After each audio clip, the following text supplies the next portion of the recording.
Section 10 of Ryokan's Dewdrops on a Lotus Leaf. A reading from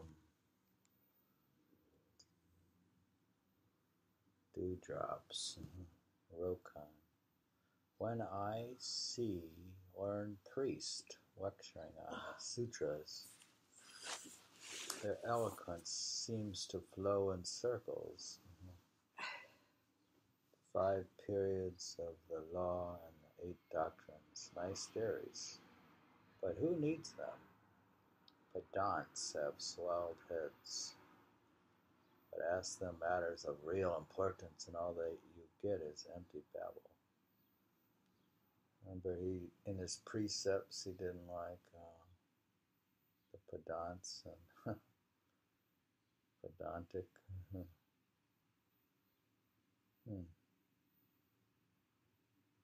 When I see learned priests lecturing on the sutras, their eloquence seems to flow in circles. The 5 periods of the law and the 8 doctrines, nice theories, but who needs them? Pedants have swelled heads, but ask them matters of real importance, all you get is empty babble. Even if you consume as many books as the sands of the Ganges, it is not as good as really catching one verse of Zen. If you want the secret of Buddhism, here it is. Everything is in the heart.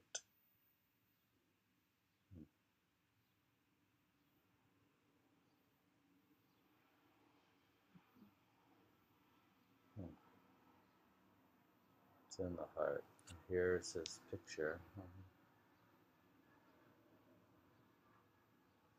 He says, in this picture he says, these days my favorite thing of all is pretty little clamshells.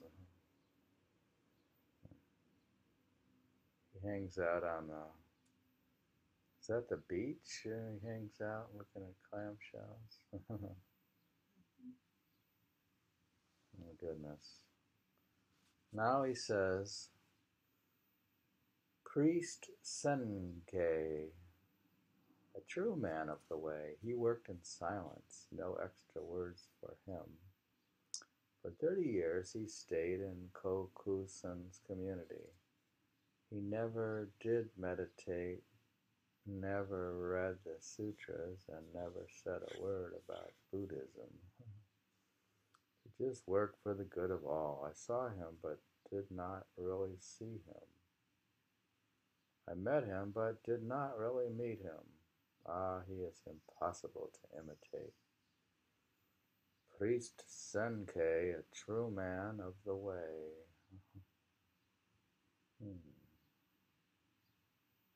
He's praising this guy. He never meditated. He never meditated. Never read a book. He never read the sutras, and he never said anything about Buddhism. But he's loving. For 30 years he stayed in Kuka-san's community. He worked in silence. Goodness. Alright, the guy is too good. I'm for meditating and reading the sutras, so I don't understand that guy. Alright, Buddha proclaimed countless teachings, each one revealing the purest truth, just as each breeze and every drop of rain refreshes the forest. There is no sutra that does not lead to salvation. Grasp the essence of each branch and stop trying to rank Buddha's teaching. Stop trying to rank it. He's saying, should we go by the Sarangama Sutra, or the Lotus Sutra, or the Diamond Sutra? Which one's better? Or are they just a branch?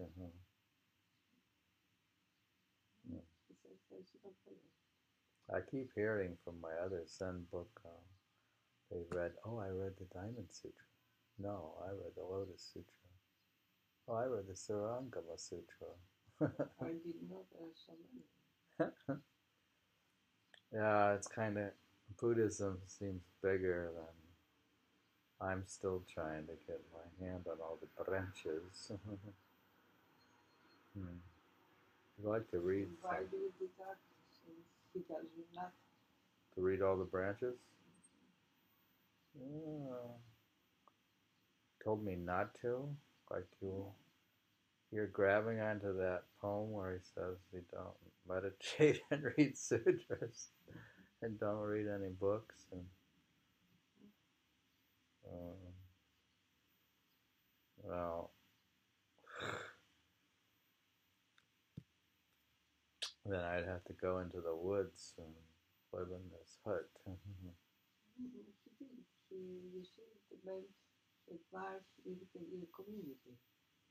With the community, he walked in silence. So you're saying work in silence and don't meditate and don't read the sutra. And love is a friend. Okay, that's what you prefer. That's what she said. You prefer that I love you with my heart. Okay, here we go. The great way leads nowhere, and it is no place. So affirm it, and you miss it by a mile.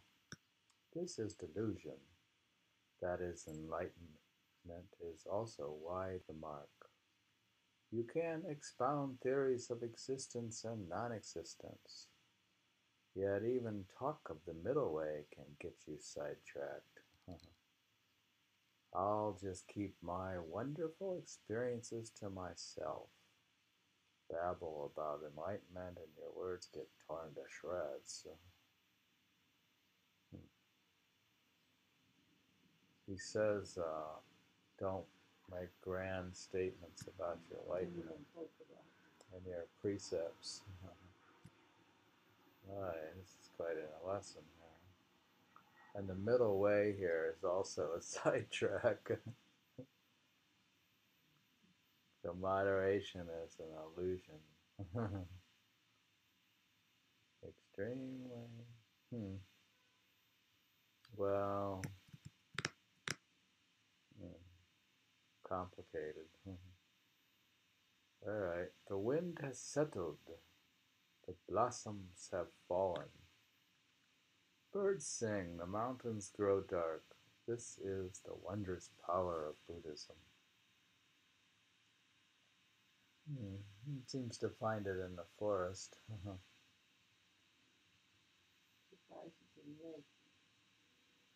He likes nature. I was thinking of the natural way. Animals have a natural way. Well, I mean, of course, you could probably just think of all the spiritual energy in a forest or something, away from these human constructs. So who knows? It's quite, plus the calmness and everything. Alone in the forest. Oh, we know that's quite elegant. It has its natural elegance. In Otogo Forest, beneath Mount Kukami, you'll find the teeny hut where I pass my days. Now he's telling us where his hut is. Still no temples or villas for me. I'd rather live with the fresh breezes and the bright moon, playing with the village children and making poems. If you ask about me, you'll probably say, "What is this foolish monk doing now?" Yeah. Hmm. Hmm. Yeah, he likes to play the fool, I guess. But here's his what his hut looks like. Huh? Replica. They had a replica actually in here's Ryokan, a statue. And here, what else do we have? People always being walked with a Yeah, this statue. Who wants a statue? Here's it with his nun girlfriend. Girlfriend. He likes a young. He was. We haven't got to this part. He was 69, and this nun. He he comes down eventually from the mountain and retires to the village, and here he hangs out with this nun Teshin. Is 29. He's 69. They have a almost romantic relationship, though it's probably spiritual. But anyways, uh, she's a poet too. We haven't even got to that part, so you have to continue listening to get to that part. See, now I'm like NBC TV. I say that there's upcoming episodes, and you can't miss out. All right, I don't want to miss out. Here we're reading from Dewdrops on a Lotus Leaf with Ryokan. Here he says, Zen dialogue in a dream.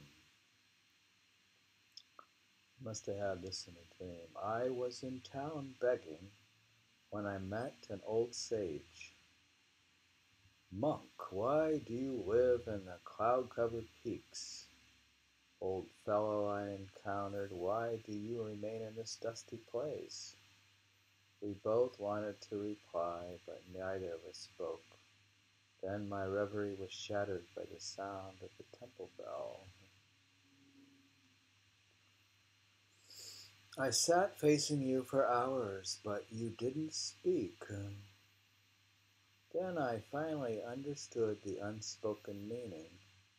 Removed from their covers, books lay scattered about. Outside the bamboo screen, rain beats against the plum tree.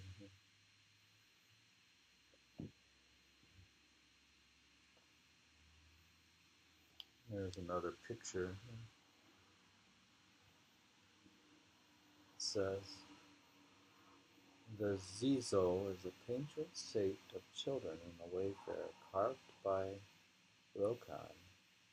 He carved him in what's that mean? In wood? Patron saint of children. I guess he liked children.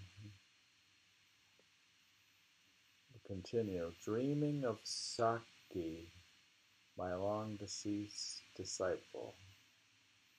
I met you again after more than 20 years on a rickety bridge beneath the hazy moon and the spring wind. We walked on and on, arm in arm, talking and talking, till suddenly we were in front of Hachiman Shrine.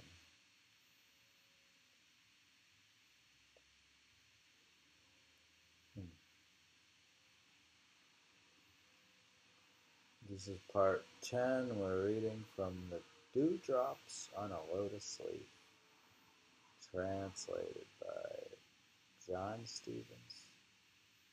And we're reading about the Ryokan.